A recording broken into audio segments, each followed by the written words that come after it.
ఈరోజు రెసిపీ వచ్చేసి simple and tasty liver masala gravy curry recipe. మరి రెసిపీ ఎలా చేసుకోవాలో చూసేద్దాం రండి. స్టవ్ ఆన్ చేసుకొని బాండిల్ పెట్టుకొని ఎండు కొబ్బరి, పల్లీలు, ధనియా, జీలకర్ర ఆయిల్ లేకుండా ఫ్రై చేసుకొని పక్కన పెట్టుకోవాలి.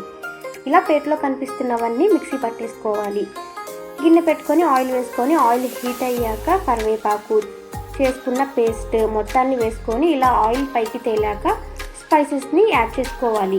ఉప్పు, పసుపు, కారం, గరం మసాలా వేసేసుకొని మొత్తాన్ని ఓసారి కలిపేసుకోవాలి.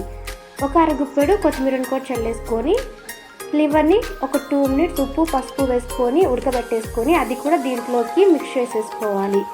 మొత్తాన్ని ఓసారి కలిపేసుకొని గ్రేవీ అంతా ముక్కలకి పట్టేంతలాగా కలిపేసుకొని ఫ్లేవర్ కోసం కొంచెం చిటికెడంతా చికెన్ మసాలా యాడ్ చేసుకోవాలి.